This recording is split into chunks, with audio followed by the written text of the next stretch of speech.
Well, welcome to Prime Sports with me, Razak Musbao. Now, tonight, the Confederation of African Football has begun investigation into Samuel Eto'o for his alleged misconduct and his role as president of the Cameroon Football Association. Now, in a statement published on its website, CAF said this was based on a formal petition brought before it by some football stakeholders in Cameroon.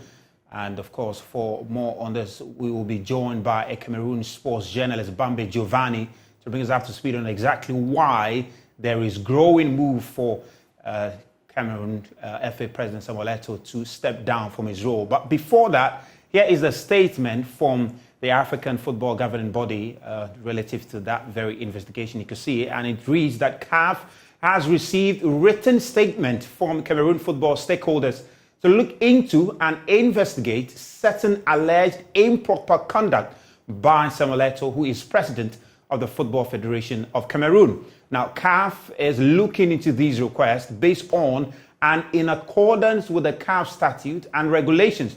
While the allegations are prima facie serious, Mr. Samuel Eto'o is presumed to be innocent until an appropriate judicial body concludes otherwise. It continues that CAF will make no further announcement while the investigations are ongoing and will only make public statement when the proceedings have come to an end. So that's the statement from CAF relative to Samuel Eto'o, who is being accused of improper conduct by some stakeholders in the Cameroon football ecosystem. Well, a month ago, he was also accused of some match fixing allegations there, and of course all of that has mounted up to the cause for him to resign and the subsequent petition to CAF for him to be investigated. Well, we will follow this closely, but we just turn into Cameroon now, where sports journalist Giovanni Bambe Giovanni, where he is stationed there to bring us up to speed on exactly what's happening in Cameroon and why there is growing cause for Samuel Eto'o, the African football legend, to resign as the president of the federation. Bambe, thank you very much for making time to join us here on Prime Sports in Accra, Ghana. I mean, just tell us, why is there this concern about Samuel Eto'o's conduct, and what is it that you are claiming to be the misconduct for which there's this growing cause for him to step down as president of the Cameroon FA? That the news has been received in Cameroon with a lot of tension, but it's something that we expected earlier on because it's been a long time coming. I mean, those who were in Samuel Eto'o's circle, almost all the people he worked with, the personnel he worked with, they're almost turning their back against him. The latest of them is the former fourth vice president, Jalakwan Jr., who had this social media burst and rant of how he turned against Eto'o, and that's the reason why his team his team lost the game they were not supposed to lose. And in all fairness, we watched the game, and it seems as though if you're against Eto'o, your team wouldn't do well because officials are against you, and other dynamics will play out against you. And he's not just the only one. We have Galbay as well. A couple of people. Donald Gamini, the president of Unisport of Homecam as well. So from what we got from my investigative report earlier on, I was trying to conclude with it. Most of these people, when Samuel Eto'o was wishing to come up as the president of the Cameroonian Football Federation, he had alliances with most of these people. And the way politics goes, is tit for tat. Nothing goes for nothing. And he made a lot of promises he hasn't been able to keep up with. And especially the reason why this communique is out now is because of alleged match fixing.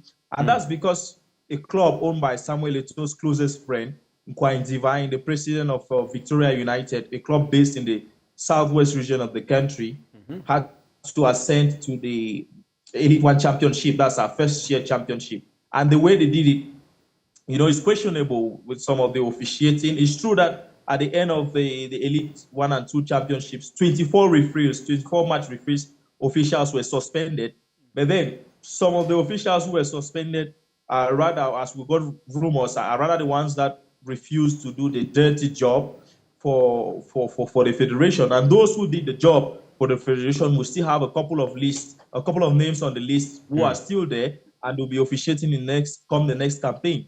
So this team, Victoria United, were in the Southwest Regional Championship.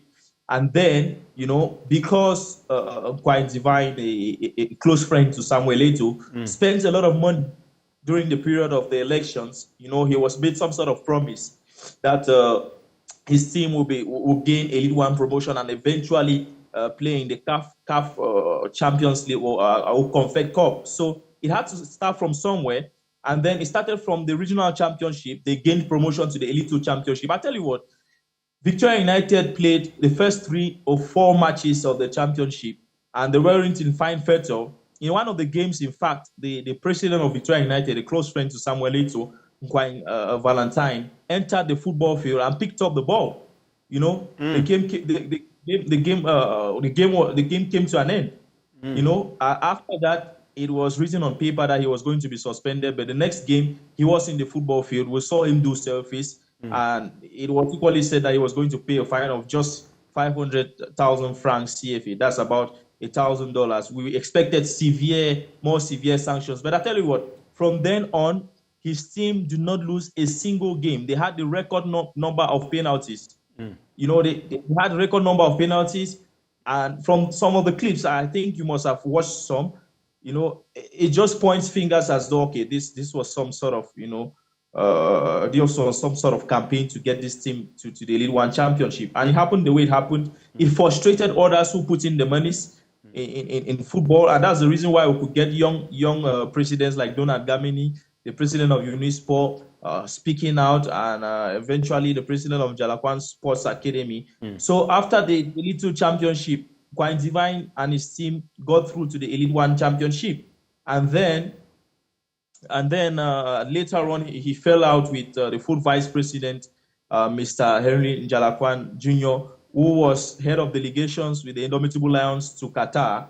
And then he knows the inside out. He knows everything that has been happening. He saw the dirty tricks from the time of the elections and what was needed for Samuel Eto'o to win these elections.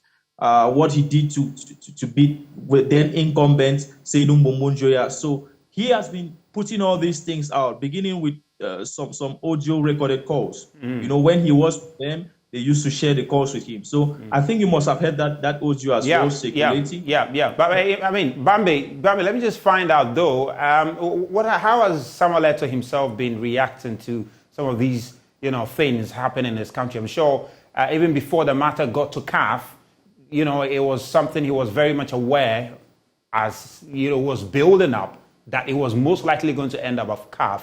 So while all of these allegations were boiling in town, what has been the reaction of Samuel Eto'o to them? For now, he's silent. I think his team is doing most of the work now. I think he knew that this was going to hit him at some point. It's not just the match-fixing allegations, He signed a deal, a brand ambassadorial deal with 1xBet.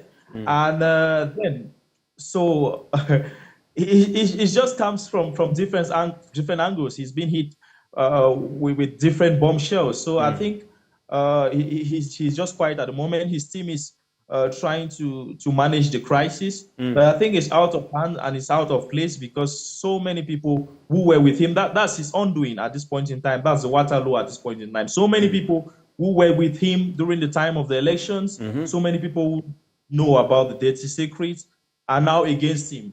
So they are spewing everything out. They have been writing to FIFA. They have been writing to CAF. And, everybody knew at some point that CAF was going to step in and of course, rightfully begin investigations.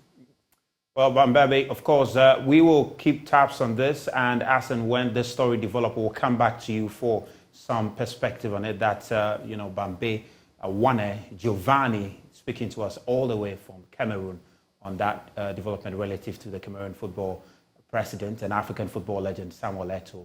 Well, away from that, the Barbara Sports Stadium has been closed down for maintenance ahead of the final AFCON qualifier involving the Black Stars and Central African Republic.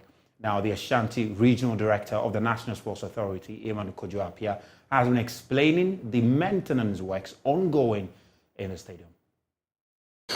Just as we've been saying, we have a pitch maintenance manual, which the consultant is always in touch with us, discussing issues and how to, especially when we have a number of activities on it and we have to recover it. And that is exactly what we've started. On few interviews that I was granted,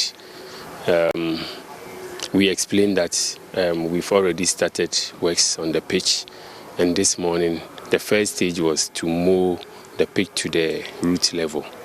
We are not done yet. Tomorrow we are going to continue again. We will cut it down again. From there are a series of regime that we will take the pitch through. We do lots of things: mowing, rolling, fertilization, and then we apply. We water it enough, and then there are other stuff that we will do. And luckily enough, we don't have any serious activity on the pitch. And within the next 3 weeks, we are sure of having a green and a level played pitch ready for the Black Stars match. In athletics, Ghana's high jump record holder Rosie Aboah says she will not hesitate to move abroad to continue her development if she gets an opportunity. Now, the 21-year-old won gold, Ghana's only medal, at the 2023 FISU World University Games in Chengdu, China, and it was the first ever for the country since the Games establishment in 1992. However, Aboah, who is currently based in the University of Cape Coast, is keen on an opportunity to travel abroad to improve her skill ahead of the World Athletics Championship in Budapest. I feel so happy and overwhelmed for the impressive performance I put up during the competition. Even though it wasn't easy, but I put up my best. Actually, I'm much impressed to be one of the athletes going for that World Athletics Championship, because it's not anybody who has gotten this opportunity. So if I have gotten this opportunity, I have to use it well. So I'm very much impressed to be part of that team as well. Next year, I'm hoping I'll train very well and put up a best height, which will go further beyond what the height I've put in this competition. Actually, if the opportunity comes for me to go, I will go and continue my training there, because in Ghana there is lack of facilities, but outside there are more facilities and better facilities which will help enhance my performance, which will help me qualify or do a better height more than what I've done. Well, that's all we have for you on Prime Sports tonight. With me, Razak. Do have a lovely evening.